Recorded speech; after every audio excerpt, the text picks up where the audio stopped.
નમસ્કાર મિત્રો, સૌને મારા જય શ્રી કૃષ્ણ। મિત્રો, આપ જોઈ રહ્યા છો ધાર્મિક વાર્તાઓ યુટ્યુબ ચેનલ। તો આપ સૌનું મારા ચેનલ પર હું દિલથી સ્વાગત કરું છું।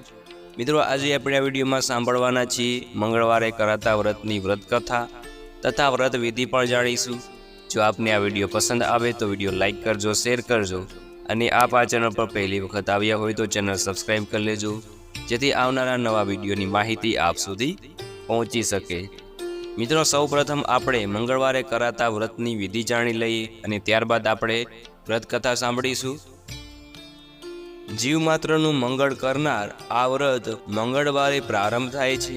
પ્રાતઃકાળે વહેલા ઉઠવું, નિત્ય કર્મથી પરવરી સ્નાન કરી પવિત્ર થવું, ત્યારબાદ મારુતિનંદનના જાપ મનોમન જપતા જપતા હનુમાન મહાબલીની પ્રતિમાની સ્થાપના કરવી અને લાલ પુષ્પોથી તેમની પૂજા કરવી। આ વ્રત કરનારે વ્રતના દિવસે લાલ વસ્ત્ર ધારણ કરવા અને વ્રતનું સંપૂર્ણ ફળ પ્રાપ્ત કરવા માટે એકટાણું ભોજન લેવું જોઈએ। એકટાણામાં ગોળ અને ઘઉંનું ભોજન લેવું। 11 કે 21 મંગળવાર થાય ત્યારે આ વ્રત પૂર્ણ ગણાય છે। વ્રત કદી અધૂરું છોડવું નહીં। વ્રત અધૂરું છોડનાર મહાપાપનો ભાગી બની જાય છે। એકટાણું કરતા પહેલા મંગળવારની કથા કહેવી અથવા તો સાંભળવી। કથા સાંભળ્યા વગર અન્નનો દાણો મોંમાં મૂકવો ન જોઈએ। કથા સાંભળનાર ન મળે તો મૂર્તિની સામે દીવો કરીને કથા સંભળાવવી જોઈએ। આ વ્રત મહાફળ આપનારું છે। આ વ્રત કરનારના સર્વે મનોરથ પૂર્ણ થાય છે। પુત્રની પ્રાપ્તિ થાય છે। સુખ અને સમૃદ્ધિ વધે છે। રોગ દોગ દૂર થાય છે। કુટુંબ કલેશ દૂર થાય છે। જગતમાં માન કીર્તિ વધે છે।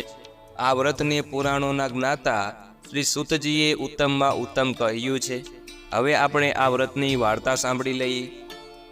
હજારો વર્ષ પહેલા નેમિષારણ્ય નામના વનમાં 28,000 મુનિઓ એકત્ર થયા અને બંને હાથ જોડીને પુરાણોના જ્ઞાતા શ્રી સુતજીને કહેવા લાગ્યા, હે મહાજ્ઞાની, તમે અનેકાનેક રસદાયક જ્ઞાનવર્ધક પુરાણોની કથા સંભળાવી છે।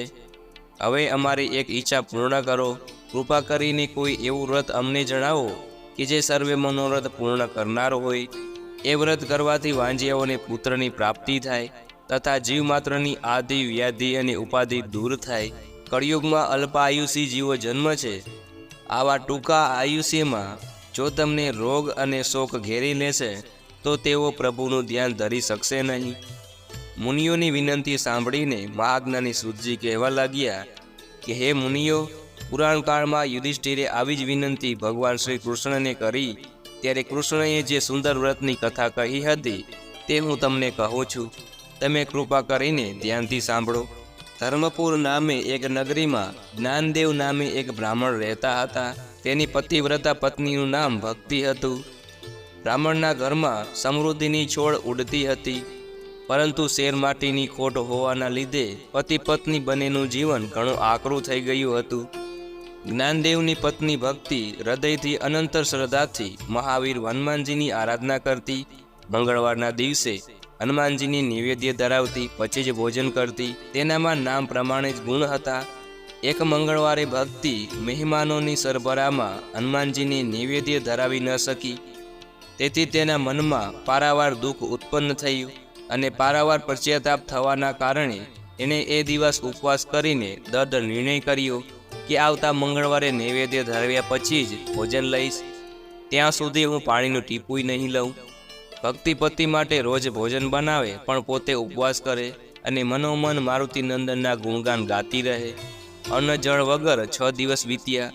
ભક્તિના શરીરમાં એટલી અશક્તિ આવી ગઈ હતી કે 7મા દિવસે એટલે કે મંગળવારની સવારે ભક્તિ બેસુધ થઈને ઢળી પડી। ભક્તિની દ્રઢ ભક્તિથી રામ ભક્ત હનુમાનજી ઘણા પ્રસન્ન થયા અને ભક્તિને વરદાન માગવા કહ્યું।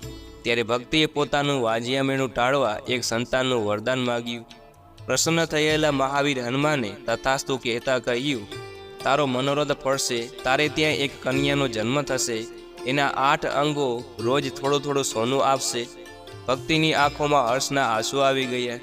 એણે આ વાત પોતાના પતિને કહી, પણ જ્ઞાનદેવ કન્યાની વાતથી થોડા દુઃખી થયા। પણ કન્યાના 8 અંગ સોનું આપશે એ વાત જાણીને તેને ઘણો આનંદ થયો। 9 માસ પૂર્ણ થતાં ભક્તિએ એક તેજસ્વી કન્યાને જન્મ આપ્યો। તેના અંગો સોનું આપતા હતા, તેથી તેનું નામ કનકવતી રાખવામાં આવ્યું. કનકવતીએ પૂર્વજન્મમાં ભક્તિભાવપૂર્વક મંગળદેવનું વ્રત કર્યું હતું. આ તેજસ્વી કન્યાના પ્રતાપે જ્ઞાનદેવ જોતજોતામાં અતિ ધનવાન બની ગયો. સાથે સાથે તેને અભિમાન પણ વધતું ગયું. સ્વર્ગની અપ્સરા સરીખી કનકવતી 10 વર્ષની થઈ ત્યારે તેની માતા ભક્તિને તેના વિવાહની ચિંતા થવા માંડી, પણ જ્ઞાનદેવને તે કાંઈ ચિંતા જ નથી. ભક્તિએ પોતાના પતિને વિનંતી કરી કે હે સ્વામી, હવે કનકવતી માટે કોઈ યોગ્ય વર શોધો. શાસ્ત્રોમાં પણ લખ્યું છે કે 10 વર્ષ પછી કન્યા રજસ્વલા થઈ જાય છે. કન્યાદાનથી આ લોકમાં સ્વર્ગ સુખની પ્રાપ્તિ થાય છે. પણ જ્ઞાનદેવે પત્નીની વાત એક કાને સાંભળી અને બીજા કાને કાઢી નાખી. તેનો સોનાનો લોભ વધતો જતો હતો. ભક્તિએ ફરી વિનંતી કરી કે હે સ્વામી, લોભને થોભ નથી. જો 11મા વર્ષે કન્યાને પરણાવી ન દેવામાં આવે તો તેના પિતા અને ભાઈ નરકમાં જાય છે. ભક્તિના ખૂબ આગ્રહથી જ્ઞાનદેવે પોતાના દૂતને કનકવતી માટે સુયોગ્ય વર શોધવા માટે મોકલ્યો. દૂત ફરતો ફરતો ત્યાગપુર નામે નગરીમાં આવ્યું. ત્યાં એણે એક સર્વગુણ સંપન્ન બ્રાહ્મણ યુવાનને જોયો. તેનું નામ શ્રીદત્ત હતું. દૂત એ યુવાનને લઈને જ્ઞાનદેવ પાસે આવ્યો. જ્ઞાનદેવને તે જમાઈ તરીકે યોગ્ય લાગ્યો. કનકવતીના ખૂબ ધામે ધૂમેથી લગ્ન થયા. જ્ઞાનદેવે કન્યાદાનમાં પુષ્કળ ધન આપ્યું. જોકે જ્ઞાનદેવને દીકરી સાસરે જાય તેનું ઘણું દુઃખ હતું. તેનો લોભી જીવ વ્યાકુળ બની ગયો. એ વિચાર કરવા લાગ્યો કે જે ધન ભેગું થયું હતું એ તો લગ્નમાં વપરાઈ ગયું છે. હવે કોઈ એવી યુક્તિ કરવી જોઈએ કે કન્યા મારા ઘરમાં જ રહે અને મને રોજ સોનું મળતું રહે. સોનાનો મોહ ભયંકર છે. સોનાના લોભમાં અંધ થયેલા જ્ઞાનદેવે પોતાના જમાઈનું કાચળ કાઢી નાખવા નક્કી કર્યું, જેથી દીકરી સાસરે ન જાય. વહેલી સવારે શ્રીદત્ત કનકવતીને લઈને ત્યાગપુર જવા રવાના થયો. રસ્તામાં એક ઝાડ પાછળ છુપાયેલા જ્ઞાનદેવે પોતાના જમાઈની પીઠમાં ખંજર ઉપાવી દીધું.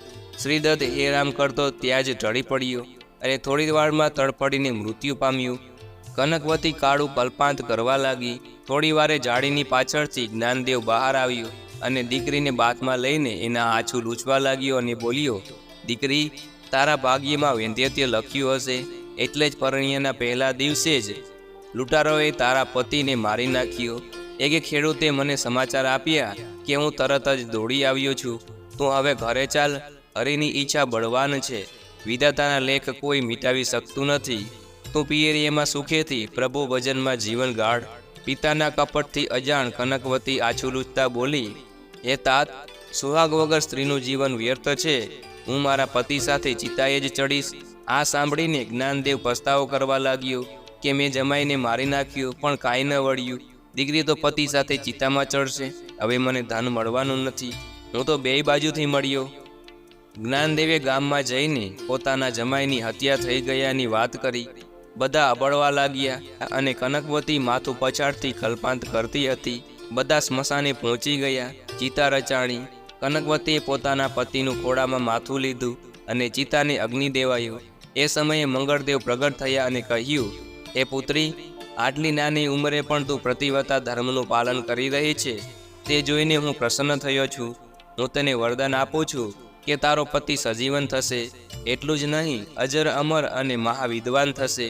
આ ઉપરાંત તારું જે માગવું હોય તે તો ખુશીથી માંગ.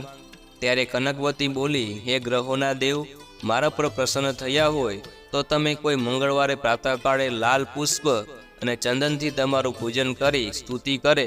તેનાથી રોગ દોગ દૂર રહે. આપ્તજનોથી તેનો કદી વિયોગ ન થાય. શત્રુનો ભય ન રહે. તેની સુખ સમૃદ્ધિ વધે એવું કરો. જે સ્ત્રી હૃદયના ભક્તિભાવથી તમારું વ્રત કરે તેનો ચૂડી ચાંદલો અખંડ રહે અને તેજસ્વી પુત્રોની માતા બને. ત્યારે તથાસ્તુ કહીને મંગળદેવ અલ્પધ્યાન થઈ ગયા. શ્રીદત્ત સજીવન થયો અને કનકવતી હર્ષના આંસુ વહાવતી પતિની સાથે સાસરે ગઈ અને ત્યાં સુખ શાંતિથી રહેવા લાગી. એની સમૃદ્ધિ જોઈને નગરના અસંખ્ય સ્ત્રી પુરુષો મંગળવારનું વ્રત કરવા લાગ્યા. એ મંગળદેવ, જેવા તમે કનકવતીને ફળ્યા તેવું તમારું મંગળવારનું વ્રત કરનાર, આ કથા સાંભળનાર, કથા કહેનાર સૌ પર ફળજો. બોલો મંગળદેવની જય. મિત્રો, મને આશા છે કે આપને આ વિડીયો જરૂર પસંદ આવ્યો હશે. મને સાંભળવા બદલ આપ સૌનો આભાર. સૌને મારા જય શ્રી કૃષ્ણ.